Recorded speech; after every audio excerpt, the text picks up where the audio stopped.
What's going on, everybody? This is Marcus, and I'm here with my lovely wife, Shira. and we want to thank you for joining us on another episode of the Black Married and Debt Free podcast. I hope you like the new setup, the feng shui. We trying something a little bit different. Shira, how do you feel about the setup? I think you did a good job because you did it all. Yeah. But we're in our family room today, and Come on in. Yes, so welcome to our home. Absolutely. And Shire, me and you were talking about something earlier about just the importance of mental health, and you know, we're all locked in our homes right now. Many of us have lost, jobs. Some of us may even have lost loved ones or those that we know to COVID-19 and all of that kind of stuff. So we want to just ask the correct questions. And Shara's going to do something kind of fun. She's going to ask me some questions. And, as she asks me, why don't you give your answer or kind of thinking yourself how you would answer those questions. We just doing a check-in, Shara, right? Yes, we're doing a check-in just to make sure that we're all doing okay. And if there's a question, that is interesting or something that you want to use, we encourage you to do that, because sometimes we just ask, how are you? Right? And there's deeper depths that we can go to when we're interacting with folks to really get a sense of how they're really doing. Right. Shire, it's funny you say that too, before you, not to cut you off, but when people ask, how are you doing? Do you always say, I'm good? I always say that, even if I'm not good. Or fine. Yeah. Because we've been conditioned to do that. Right. It's like, how are you? Good. Like that's what we're taught to say. Yeah. That's how we're taught to respond. Very true. Very true. So Shire, whenever you're ready, I'm here. I'll give it my best shot. Okay, don't take all day answering these questions, because I got quite a few. So I want to know, how are you taking care of yourself today? How am I taking care of myself today? Like when you repeat the question, you really just thinking. But anyway, you know what? I went for a walk. I groomed myself. A lot of times you get to go a couple of days without grooming yourself. So I'm feeling pretty good. That's how I took care of myself today. That's good. Okay, so what surprising thing have you been stocking up on? Surprising. Let's go with water and toilet paper. Right. I don't know that I'm surprised by the water, but definitely Yeah. the toilet paper. Yeah. If you're able to find any. Right. And I don't know that we've been able to find any for a while, but Yeah. I think that when we were able to get some, got we quite made a it bit. happen. Yeah. Yeah. So, what habit have you started or broken during the quarantine? That is a good one. I know that I have been, like I said, walking more. I feel like I walk at least once a day. We as a family go out for a walk. So that's becoming, a new habit, I guess. Just going for little walks around the neighborhood, checking things out. Yeah, I'll go with that. I think you've been sleeping longer. I've been sleeping longer. That's yeah. You're welcome. Is that yeah, I definitely picked up that habit. Okay, so what part of your shelter-in-place residence have you come to appreciate the most? That's easy. I think you asked me this question earlier, but I've changed my answer. Okay. The bathroom. I love our bathroom. Like, nice to, sometimes I just hop in the tub, you know what I'm saying? I got the TV, I can see it across the room. I really enjoy our bathroom. And then now me and Shire have our own separate sinks and everything. The bathroom is a good time. Okay, so we moved recently. We Yes. moved in December. Yes. And we did share a single sink Oh, for about Lord. 12 years. Yes. Shared a sink for 12 years, and Shire took over the entire countertop space. You had a little I had a little piece of a little corner. slither. But yeah, it's we got a lot more space, and our bathroom is pretty big, good sized bathroom, so I like that place. Good time. Yeah, okay. So here is a really good question. And I think it's an important question for folks who also have some financial goals. And so the question is, what are some things you have realized that you don't really need? Wow. I realized that I don't need to go out to a restaurant every weekend, because that was starting to become a thing for us. Every weekend we would go out as a family, get something to eat, And I realized I don't have to do that. We can eat at home and I still got the family portion of it, you know. So the going out to enjoy myself, I realize I don't necessarily need that. I'm glad that you realized that. I think that I've always known that. I think that out of the two of us, I think you have the eat out bug. For sure. Okay, so what's the easiest part about quarantine? The easiest part about quarantine to me is just staying at home. Like, I'm like more of a homebody anyway, other than, you know, just kind of going out and getting, like I said, getting something to eat. Aside from that, I really don't mind staying at home. So to me, that's been the easiest thing. To stay home? To stay home. It's funny because, like, I'll mention that to coworkers. I'm like, man, I'll be glad when this is over. And they're like, where would you go? And I was like, probably nowhere. You know, I think some of that comes from the area that we live in. Like, it's a really great place to raise a family, Right. but I don't think there's a ton of things to do. I mean, other than eating. Right. You might disagree, but No, totally. It's not like we're not in the Bay Area. You know, it's not like it's a bustling area. It's kind of not much to do other than just, you know, eat. go to the mall, get something to eat, you know, stuff like that. So, yeah, it's been a cool transition. So my next question is, what's a story from a book, a movie, an article, or a conversation that you've been gripped by recently? Oh, And that's easy. I'm sorry, Shai. Did I cut you off? You did, but that's Go okay. ahead. Now let me hear the end of the question. Okay. And why did it capture you? Okay. That's easy. You know, I'm a huge sports fan, so I've been watching the Last Dance documentary about Michael Jordan and Chicago Bulls. The whole, just behind the scenes of the Michael Jordan, you know, explosion, if you will. Like, that has been extremely interesting to me. So that's kind of what I've been gripped by. I'm looking forward to the rest. And I'm looking forward to hearing about it. Absolutely. Shai, what about you? Let me ask you that question. What about you? What have you been gripped by? Well, I find that I'm still pretty busy Mm-hmm. because I'm still working, and I'm grateful for that. I'm in school, so that, you know, takes up some time. But I did like binge watch a Netflix series for like the first time ever Okay. on, I think it was Sunday. So I've been watching a lot of those like love TV shows. Yeah. Like one of them was Married at First Sight. Mhm. And then there was another one where they were like trying to find love in like these weird pods where they Yeah. couldn't see each other and they Yep. were just talking. And I forgot what that was called. then so I usually don't watch TV like Right. that, but I don't know. So your Netflix has increased. A little bit. This Okay. quarantine has just got me just sucked in. Yeah, yeah. Okay. So what's something that you miss that surprises you? Something I miss.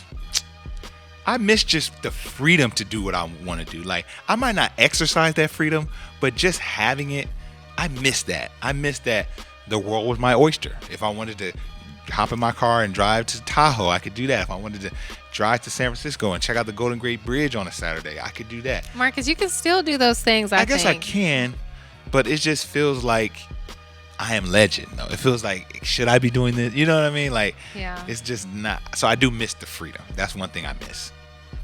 Freedom is everything. I don't know. I think it's fair to say that you miss freedom. Mm-hmm. On the other hand, I think that you're free to do the things that you mentioned as well. Yeah. It just doesn't feel the same. It doesn't feel the same. I'll give you that. It doesn't feel the same. So what's something that you don't miss that surprises you? I don't miss traffic. That doesn't surprise me. But I do not miss traffic.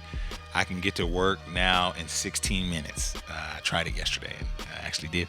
So yeah, I don't miss the traffic at all.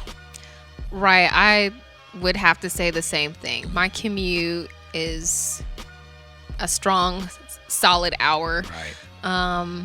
most days. And so I do not miss the traffic. And for me, not having the traffic is like, I just can't believe that I've been spending so much time in my car. Right. Like, you know, and then for this question, because I answered it for myself, was something that you miss that surprises you. For me, it was how much time I'm away from the kids. Because now that I'm home, I'm still busy working, but it's like, man, I'm usually gone all day, away from the kids. And like, it just kind of hit me. Right. So here we go. Which member of your family or your friend group have you been thinking about the most during this time, and why? I've been thinking about my grandparents. They're up in age. They're in their 80s, all of them. So I've been thinking about them. Older aunts and uncles, 60 plus. I've been kind of thinking about them, just hoping that they're all right. One of my grandparents in particular, my grandfather, he's by himself. So, I think about him, check in on him and stuff. And so I find myself thinking about them on a daily. Like, I hope they're doing good still. I just hope that my family in general stays safe and stays healthy throughout this. Right. I would agree. I think about our family a lot. And I hope, that they're staying safe and staying healthy. And I know I did a Zoom call with my dad about a week or so ago, and I had the kids write down some questions for him, and they interviewed him, and it was just the sweetest thing. That was fun. To have my dad and then, our kids asking him questions, and it was really nice. It was really sweet. Okay, so my next question. What's the last thing you experienced that made you laugh or cry? Well, I've been consuming a lot of social media during this quarantine. Well, I consumed a lot anyway, just because of what we do. It's heavily social media based. But comedian Tony Baker, he's creeping up to the top of my list of favorite comedians. So his Instagram is hilarious. So I've been checking out his stuff. And he's been posting a lot more content because he's, at home too, I guess. So that's been making me laugh. That's every day I'm laughing on it. Yes, I like Tony Baker. Yes. I like when you see something funny and then you bring your cell phone up to me and say, Shari, you got to see this. Yes, that's on the daily. Yes. Okay. So what times of the day or week are the hardest? Woo! The hardest day for me, y'all, is Monday. And see, here's the thing. Monday, the calendar day. Because for me, that's Tuesday. But Monday at where I work is the toughest day to go in. I don't know why, because it's like everyone else's Tuesday, I guess. But it's just like, if I could get past that Monday, I'm good. I can make it. Monday or Sunday? So Sunday for me, I work Sunday through Thursday. Don't tell everybody your work schedule. Yeah, they family. So Sunday for me is Monday. Monday is Tuesday. So my Tuesday, y'all's Monday, is tough. Sorry, that's tough for me. What about you? Do you got any particular days? It's like, whoo. Every day I'm looking like, how much PTO time do I got every Monday? I'm not sure which day of the week is the hardest. I mean, at this particular point during quarantine, the days are really like they're blending. Yeah. I was in a meeting and I was like, today's Tuesday, right? They were like, no. It's not. So my days are just kind of getting all blurred. But for the most part, the days are okay. Yeah. Okay. So Marcus, what's the best thing that happened to you today? Best thing that happened to me today was, well, dang, this is going to sound bad, but I'm furloughed. They furloughed our department one day for 5 weeks, 1 day a week for 5 weeks in a row. Well, this is my furlough day. So the best part of my today was I didn't have to go to work. That's bad, y'all. Look, I know, just a disclaimer, I know many people are out of work, and I'm so thankful I have a job, but it's just cool to get this first day of rest. Now, I might be singing a different tune a couple weeks from now, but for right now, I was just glad to just be home with my family and be able to just hang out with everybody. Is that bad? I didn't think you were going to say that. I thought that the best thing that happened to you was you got a lot of sleep today. Got a lot of sleep. And when you woke up, Shire pulled up with a strawberry refresher from Starbucks. he loves those. That it just does my heart well, And so, thank you, Shire. That was nice. You're welcome. That was nice. Yeah. But I'm glad that you're home too. Yes. Thank you. But at the same time, I hope that it doesn't extend past those 5 weeks. Yeah. But we'll see. Yeah, me too. Okay, so here is a deeper question. Okay. And I want folks to think about this as well, and also know that what we're going through is it's a season, Mm-hmm. it's a moment. And the thing that I want to ask you is, how do you want this experience to change you? Ty, that's a very good question because, I see the memes, and we've even put out some encouraging posts. Come out of this better than you did when you went in, and use this time wisely and learn something. And for many of us, man, we just trying to survive, man. We trying to figure this thing out. We're scared. We're worried about not only the virus but how it's going to impact our lives. So I don't know. I don't know, Shire. Well, we're deep in this thing We're now. deep in this thing. How do you want this experience to change you? How is it going to make you better? It's going to make me safer. And I Safer. think safer on a human to human front. And what I mean by that is, I don't know if I'll ever go in for the handshake and the dap up again. I don't think that's anything to be celebrated. I think maybe you're saying cautious. Yeah, I'll be more cautious, more cautious of germs and different things like that. I mean, Shire, you know me. Shire is a germaphobe, I think. What? Was before this.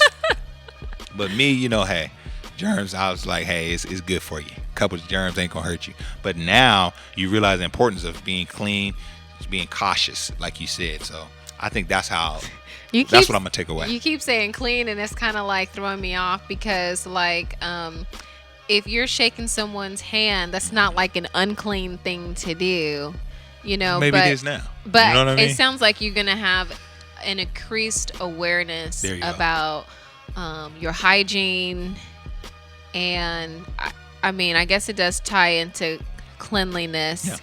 But I'm gonna have increased awareness about your hygiene. Oh, stop! About everyone's hygiene. But I think I think this is the sad part, because kind of takes our innocence away. In a certain respect, huh? Maybe, and I was thinking along the lines of, like, we go to a church and they're always like, shake your neighbor's hand, go hug your neighbor, hug 3 or 4 people, like that. Those days are long gone. That embrace is just, and we're made to be social. We're not made, I don't think we were created to be sitting up in the house, not talking to nobody, not embracing anyone. But you know what, though, Shire? Not to cut you off, but it just came to me. But what it has done is forced us to use our words more.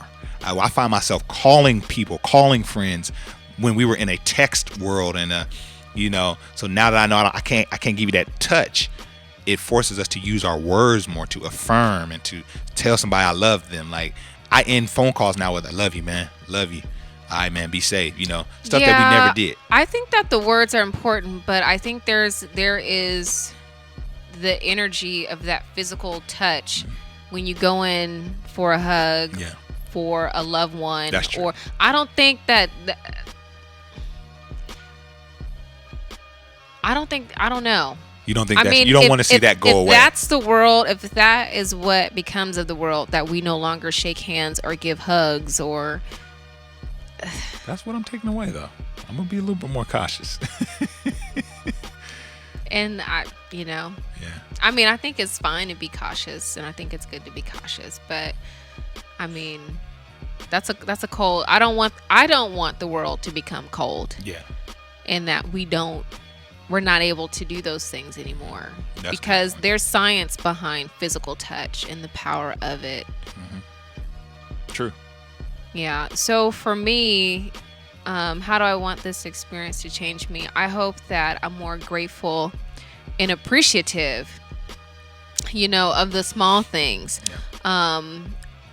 Of spending time with my family, of being able to enjoy some of the freedoms that you were talking about earlier, to have the freedom to just get into your car and take a drive and go somewhere and do the things that you want to do. I think that, yeah, it has really shaken us up a bit. But now it's like, I appreciate, the small things. I appreciate, being able to go to the store and and maybe there will come a day when we're able to go to the store again without mask. Right. I don't know what the future holds. And so that's another thing of just being able to just kind of let go. Right.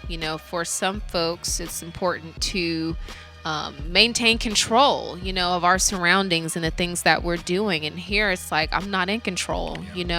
You got a furlough day, that's beyond your control. Some other things have transpired that have just been beyond our control. Right. So when you're experiencing that, that is just kind of when your faith kicks in, and you got to be safe, like what you were saying. And then you got to be safe. You got to have faith.